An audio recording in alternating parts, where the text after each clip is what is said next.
जय भीम साथियों। जय भीम साथियों, मास्टरमाइंड में आपका स्वागत है। We the mastermind. फिर एक बार आपसे रूबरू हो रहे हैं और मेरे सवाल शुरू होंगे। इससे पहले मैं आपको तो कुछ साथियों के सवाल आए हैं रुपये से जी, और उस पर मैं चाहूँगा कि थोड़ा सा आप डिस्क्राइब करें। हाँ बिल्कुल। पहला तो ये कि आपने जो वी द मास्टरमाइंड जो नाम रखा है चैनल का, इसका behind the reason. We the mastermind जो चैनल का नाम हमने रखा है, उसका कारण ये था, महर्षि भगवान वाल्मीकि जी, उनके नाम का जो फर्स्ट इनिशियल है वो वी है। तो वी द मास्टरमाइंड जो चैनल का नाम हमने रखा है वो इस वजह से सोच के रखा कि जो हमारे समाज का जो एक बहुत ही अशिक्षित व्यक्ति है, महिला है या बच्चा है, पुरुष है, उसको ये लगे कि वी द मास्टरमाइंड में जब वो वी सुने तो उसको कहीं ना कहीं ये एहसास हो कि ये हमारे वाल्मीकि समाज से जुड़ा हुआ है। तो अपने समाज के जो बुद्धिजीवी लोग हैं वो तो इस बात को समझ जाएंगे, पकड़ लेंगे। लेकिन हमारी कोशिश ये है, हमारा प्रयास ये रहा है कि हमारे समाज का कोई भी छोटे से छोटा, बड़े से बड़ा, शिक्षित, अशिक्षित, मतलब अशिक्षित से मतलब है कि कोई ऐसा व्यक्ति भी जो गटर में घुस के अभी भी काम कर रहा है, या वे बच्चे जो स्कूल जाना छोड़ चुके हैं, लगभग अनपढ़ जैसे हैं, जिनको हम आवारा बोलते हैं या ठेठ बोलते हैं, उन बच्चों के सामने भी अगर ये नाम आए वी द मास्टरमाइंड, तो उनको अपनेपन का कहीं ना कहीं एहसास हो कि इसमें वाल्मीकि समाज का वी जुड़ा हुआ है। तो इसलिए ये नाम हमने सोच समझ के रखा है, वी द मास्टरमाइंड। इसका मतलब ये है। और रुपेश जी ये भी जानना चाहिए, इस जैसे कि भिन्न भिन्न प्रकार की न्यूज़ें आज हम देखते हैं और वो बहुत ज़्यादा लोगों को मतलब भ्रमित करती हैं। तो आपका we the mastermind news channel होगा, इसका उद्देश्य क्या होगा और ये किस तरह की न्यूज़ समाज में मतलब प्रस्तुत करेगा? सर देखो, जहाँ तक किस तरीके की न्यूज़ देगा इस विषय में तो हमारा जो बैठ के सोच विचार इसमें हुआ था, उसके तहत ये था कि आज हमने देखा है कि आज का जो युग है वो ऑनलाइन युग बन चुका है। जीवन से जुड़े बहुत सारे पहलू ऑनलाइन हो चुके हैं, ठीक है जी। तो ऐसे में कम समय में लोगों से ज़्यादा लोगों से जुड़कर अपने विचार रखने का जो माध्यम है वो ऑनलाइन बन चुका है। अब इस ऑनलाइन टाइम में हम देख रहे हैं कि टिकटॉक जैसे प्लेटफॉर्म बने हुए हैं, फेसबुक है, ट्विटर है, इंस्टाग्राम है और इस तरीके के जो सोशल मीडिया के प्लेटफॉर्म हैं। तो एक यही कोशिश है कि अगर टिकटॉक पर लोग बेतुकी फालतू की वीडियो बनाकर लोगों का टाइम वेस्ट करवा सकते हैं, उससे पैसा कमा सकते हैं, तो हम तो एक बहुत अच्छे कॉज के लिए, बहुत अच्छी सोच के लिए लोगों से जुड़ना चाहते हैं। हम वाल्मीकि समाज के ऐसे लोगों तक जुड़ना चाहते हैं, ऐसे लोगों से जुड़ना चाहते हैं, उनको अपने साथ जुड़ना चाहते हैं जो समाज के विषय में बहुत हेल्दी सोच रखते हैं। अच्छा, हमने देखा है कि लोग फेसबुक हो या इंस्टाग्राम हो या ट्विटर हो, उसमें पॉलिटिकल इश्यूज को बहुत ज़्यादा कॉपी पेस्ट करते हैं, अपनी अपनी पार्टी का प्रचार प्रसार करते हैं, अच्छी बात है, लेकिन कॉपी पेस्ट वाला काम ज़्यादा करते हैं। तो हमारी सोच ये है कि हम इस चैनल के माध्यम से वाल्मीकि समाज के ऐसे लोगों तक पहुंचे, ऐसे लोगों से जुड़ें जो समाज के विषय में अच्छी सोच रखते हैं, लेकिन अभी तक वो किसी प्लेटफॉर्म पर पॉपुलर नहीं है। सोच तो बहुत अच्छी है, उन्होंने सामाजिक कार्य भी किए हैं, लेकिन वो बहुत फेमस नहीं है, बहुत प्रसिद्ध नहीं है, या उनकी बात उन तक या 4 लोगों तक ही गई है, वो समाज के ज़्यादातर लोगों तक नहीं गई है। अच्छा, आप देखो, कहीं कोई लड़ाई झगड़ा हो जाए, कहीं कोई हादसा हो जाए या कोई पॉलिटिकल स्टंट हो जाए, उस पर लोग बहुत ज़्यादा कमेंट करना शुरू कर देते हैं, बहुत ज़्यादा उस पर पोस्ट को फॉरवर्ड करना शुरू कर देते हैं, शेयर करना शुरू कर देते हैं। लेकिन समाज का एक ऐसा व्यक्ति जो किसी कॉलोनी के एक घर में, एक मकान में रह रहा है, पढ़ा लिखा है, उसने अपने परिवार को पढ़ा लिया, अपने बच्चों को शिक्षित कर दिया, अच्छी शिक्षा दे दी, खुद भी बहुत अच्छी तरीके से जीवन काटा, उसके पास समाज के लिए बहुत अच्छे विचार हैं, लेकिन जब वो किसी ब्याह शादी में जाता है, कहीं भीड़ भाड़ में इकट्ठा होता है, तभी उन लोगों को बता पाता है, सुन पाता है। एक बहुत बड़े जो क्राउड जिसे बोलते हैं, मास जिसे बोलते हैं, उस तक वो नहीं पहुंच पाता। तो इस चैनल को बनाने का जो उद्देश्य सबसे प्रमुख है वो यही है कि वाल्मीकि समाज के जो बुद्धिजीवी लोग हैं, जिनके पास विचार हैं समाज के लिए, उन विचारों को हम इस चैनल के माध्यम से आगे लाना चाहते हैं। हम चाहते हैं कि उनका जीवन समाप्त होने से पहले उनके जो विचार हैं वो समाज तक पहुंच जाने चाहिए। जैसे मैं एग्जाम्पल के तौर पर डिस्कस करना जरूर चाहूँगा कि हमारे समाज के हमसे पहले जो रहे हैं राइटर रहे हैं बहुत सारे, कुछ एक के नाम जैसे ओम प्रकाश वाल्मीकि जी, और एक राइटर है पोएट है चौहान साहब, सूरजपाल चौहान। मैं उम्मीद करता हूँ, मुझे अंदाजा है कि बहुत सारे ऐसे लोग होंगे सुनने वाले जिनको ये दो नाम अभी तक शायद पता ना हो। तो अगर ये सोशल मीडिया उनके टाइम पर होता या वो उस पर बहुत ज़्यादा एक्टिव होते या किसी ने प्रयास किया होता, तो आज हमारे समाज का ज़्यादा से ज़्यादा जनसमूह उनको जानता कि ओम प्रकाश वाल्मीकि जी कौन है और सूरजपाल सिंह चौहान कौन है, उन्होंने क्या किया है। तो देखो उनके विचार उन तक चले गए जब उन्होंने बुक लिखी, झूठन जिन्होंने लिखी है उनकी मैं बात कर रहा हूँ, ओम प्रकाश वाल्मीकि जी की। तो जब उन्होंने वो लिखी और वो आई, तब जाके हमारे समाज के जो शिक्षित वर्ग है उनको पता लगा कि ओम प्रकाश वाल्मीकि जी करके भी कोई राइटर है। तो अब तो देखो बहुत फास्ट टाइम है, सोशल मीडिया के माध्यम से हम बहुत जल्दी ये काम को कर सकते हैं। तो समाज के जो ऐसे लोग हैं जो बुद्धिजीवी हैं, बैठे हुए हैं गाँवों में, कस्बों में, शहरों में, हम उन तक बहुत जल्दी पहुँचने वाले हैं और इस चैनल के माध्यम से उनके विचारों को हम समाज के सामने रखेंगे। तो ये उद्देश्य है इस चैनल को बनाने का। बहुत अच्छा आपके विचार मिले प्रोफेसर। उसका इस प्रोग्राम का जो एक्शन प्लान क्या है? सर एक्शन प्लान तो एक्चुअली कई विषय रखे हैं हम लोगों ने, जिसमें से एक विषय है कि वाल्मीकि मंदिर, जिसपे कल पोस्ट डाली थी, वाल्मीकि मंदिरों में शिक्षा का प्रचार प्रसार हो, वाल्मीकि समाज के बच्चों के लिए शिक्षा दिया जाए। एक्शन प्लान ये है कि बिना आपसी सहयोग के, बिना मंदिर कमेटियों के सहयोग के इस काम को कर पाना असंभव हो ही नहीं सकता। तो जैसे कल का विषय अगर हम देखें, कल जो वार्ता थी हमारी कि वाल्मीकि मंदिरों में शिक्षा का प्रचार प्रसार किया जाए, वाल्मीकि बच्चों को, जो स्टूडेंट्स हैं उनको वहाँ पर पढ़ाया जाए। इसका कारण, इसकी एक्चुअली आवश्यकता बहुत ज़्यादा है। ये हमारे कहने की बात नहीं है सर, आप तो जानते ही हो, हमारे कहने की बात नहीं है। हमें इस पे कमेंट मिल रहे हैं, सजेशन मिल रहे हैं, एप्रिसिएशन भी मिल रहे हैं और कुछ एक नुक्ताचीनी भी थोड़ी सी हुई है। एक साहब ने बोला कि ये तो काम बहुत पहले से चल रहा है लेकिन सफलता नहीं मिल रही है ना सर।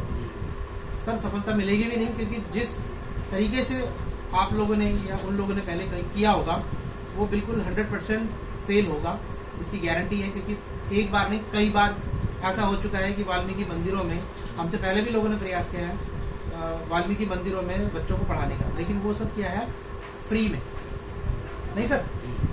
और आप तो सर समझते ही हैं कि फ्री की किसी भी चीज़ का कोई महत्व हम लोग समझते नहीं। और अपना समाज तो ऐसा है कि फ्री में शिक्षा भी अगर दी जाए तो उसका कोई महत्व नहीं है, कोई वैल्यू उसकी लोग करेंगे नहीं। पहले दिन आपके पास बहुत सारी भीड़ हो जाएगी, फिर धीरे धीरे वही भीड़ कम होती चली जाएगी और एक टाइम ऐसा आएगा कि वही भीड़ आपको मंदिर में पढ़ाने से मना कर देगी।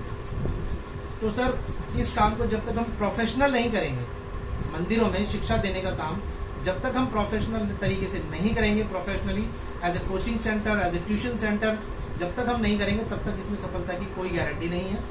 और दूसरी गारंटी नहीं है कि जब तक वाल्मीकि मंदिर कमेटी और मंदिर के आसपास के रहने वाले लोग जब तक इसमें इनिशिएटिव ना लें, बढ़ चढ़ के हिस्सा ना लें, तब तक भी इसकी गारंटी, सफल होने की कोई गारंटी नहीं है सर। रही बात एक्शन प्लान की, तो बड़ा सिंपल सा एक्शन प्लान है कि मंदिर कमेटी के लोगों को और जो आसपास, मंदिरों के आसपास जो वाल्मीकि बस्तियां हैं या घर है, जो लोग रह रहे हैं, क्योंकि उनके घरों में बच्चे हैं, उन्हीं को पढ़ना है, उनको सबसे पहले एक मत होना पड़ेगा, मंदिर कमेटी को और लोगों को एक मत हो के इस काम को वो शुरू करें।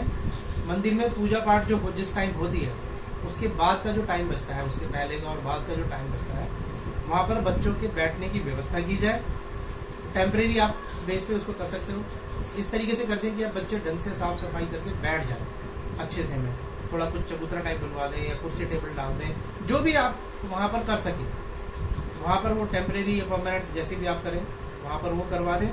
दूसरा काम क्या करना चाहिए कि जो समाज के शिक्षित बच्चे हैं, उस ब्लॉक के, उस मोहल्ले के, उस एरिया के, शिक्षित से मतलब है अच्छे से 10वीं कर चुके हैं या 12वीं कर चुके हैं या ग्रेजुएशन कर रहे हैं या कर चुके हैं और नौकरी की तलाश में हैं, रोजगार की तलाश में हैं, पढ़े लिखे बच्चे हैं और बेकार बैठे हुए हैं, ऐसे बच्चों को ढूंढा जाए, उनको तैयार किया जाए और उनको मासिक वेतन पर, जो भी आप बेस्ट टू बेस्ट कर सकें, मासिक वेतन पर उनको लगाया जाए कि भैया आपके रोजमर्रा का खर्चा पानी यहाँ से निकल जाएगा एक टाइम का, और दिन के 2 से 3 घंटे आप इन बच्चों को एजुकेशन कराएं। और एजुकेशन में भी वहाँ के बच्चों को बहुत साइंटिफिक नहीं पढ़ाना है, कुछ भी कोई रॉकेट साइंस नहीं पढ़ाना है, जो बेसिक मैथमेटिक है वो पढ़ाना है, इंग्लिश लैंग्वेज पढ़ानी है, और उनको लिखना पढ़ना और बोलना, ये तीनों चीज़ें सिखानी है। उनको ये तीनों चीज़ें सिखा दें और मैथ का बेसिक नॉलेज करा दें, जीके पढ़ा दें। जीके पढ़ाना कोई ज़्यादा बहुत बड़ी बात नहीं है, तो ये छोटे छोटे सब्जेक्ट को पढ़ा दें। और सबसे ज़्यादा इंपॉर्टेंट है कि लिखना और पढ़ना सिखा दें, बस हिंदी हो या इंग्लिश हो, हिंदी इंग्लिश लिखना पढ़ना सिखा दें। तो ये सारी चीज़ें जो छोटे छोटे पॉइंट्स हैं ये एक्शन प्लान में आते हैं। तो इस तरीके से करके हम इस काम को सफलतापूर्वक कर सकते हैं। सबसे ज़्यादा इम्पोर्टेंट है कि जो मंदिर कमेटी है वो इनिशिएटिव ले और आसपास के लोग उनका सहयोग करें। इसमें पैसे का ना देखें कि इसमें कितना पैसा लग जाएगा या नहीं लगेगा, पैसा तो जरूर लगेगा, लेकिन वो इनकम रोटेट हो जाएगी आपकी।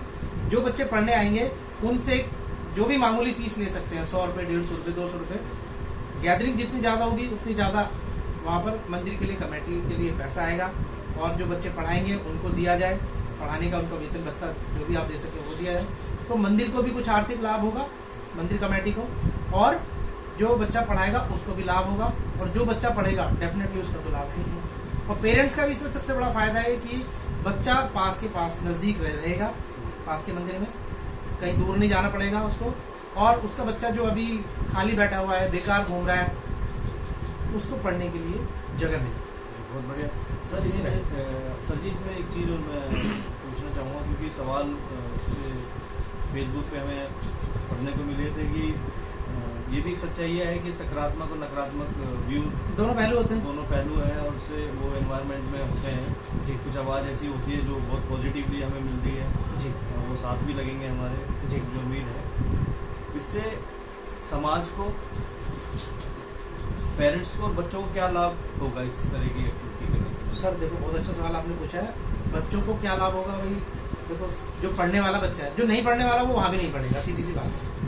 लेकिन जो पढ़ने वाला बच्चा है उसकी आप थोड़ा सा मानसिक स्थिति देखिए। एक पढ़ने वाला बच्चा जो पढ़ना चाहता है उसको अपने घर में पढ़ने की जगह नहीं। मैं बहुत दावे के साथ इस बात को कह सकता हूँ, दिल्ली में जितनी भी पुरी है, मतलब 90% जो पुरी है वो वाल्मीकि समाज से भरे पड़े। वो रीडेवलपमेंट कॉलोनी, रीसेटलमेंट कॉलोनी जिसको बोलते हैं, उस टाइप की कॉलोनीज बनी हुई हैं, जिसमें ज़्यादा से ज़्यादा 25 गज के मकान हैं। किसी ने 2 लिए हैं, 3 लिए हैं, तो वो 50 गज, 75 गज, 100 गज इस तरीके से हो जाता है। लेकिन अगर मान के चलो, एक स्टैंडर्ड लेके अगर हम चले 25 गज के मकान में जो 3 से 4 मंजिल बना हुआ, जितने मंजिल बना हुआ उतनी फैमिली रहती है, उतने भाई शिफ्ट हो गए। और 25 गज के मकान में आप रहते हो, सोते हो, खाना वाना बनाते हो, मेहमानों को भी वहीं अटेंड करते हो, तो आप कैसे उम्मीद कर सकते हो कि वहाँ आपका बच्चा बैठ के पढ़ सकता है या उसको पढ़ने के लिए जगह है? और जिन लोगों के पास बड़ी जगह है उन लोगों के पास सहूलियत नहीं। हमारे समाज के लोगों की आदत होती है बहुत सारा सामान भर के रखने की। खराब सामान है तो वो घर के सामने मिलेगा और बहुत सारा घर के अंदर मिलेगा, टांड पे मिलेगा, बिल्कुल घर पैक होना चाहिए। तो ऐसे में जो पढ़ने लिखने वाला बच्चा है, जब उसके पास जगह नहीं है पढ़ने की तो वो नहीं पढ़ता, फिर वो भी अपना मन मार देता है कि ठीक है देख लूँगा। तो सबसे बड़ा फायदा उस बच्चे को ये होगा कि उसको बैठने के लिए साफ सुथरी खुली जगह मिलेगी वाल्मीकि मंदिर। ये तो बच्चे का लाभ होगा। पेरेंट्स का क्या लाभ होगा? पेरेंट्स का लाभ ये होगा कि बहुत सारे पेरेंट्स जो थोड़े से मानसिक तौर पर तैयार हैं, जागरूक हैं और मेहनत करते हैं, घर से बाहर जाते हैं, 10, 12, 15, 20 घंटे काम कर रहे हैं, वो जब घर पे वापस आते हैं तो उनका एक माइंड सेटअप थोड़ा सा डिस्टर्ब होता है। वो चाहकर भी अपने बच्चे को ठीक तरीके से ट्रीट नहीं कर पाते, फैमिली में ठीक से एडजस्ट नहीं हो पाते, उनको एक सुकून भरा कुछ टाइम चाहिए। अब ऐसे में अगर उनका बच्चा पढ़ने बैठ जाए तो वो पेरेंट्स भी इरिटेट हो जाते हैं, या कोई गेस्ट आ जाए तो उस टाइम पे उनको दिक्कत होती है।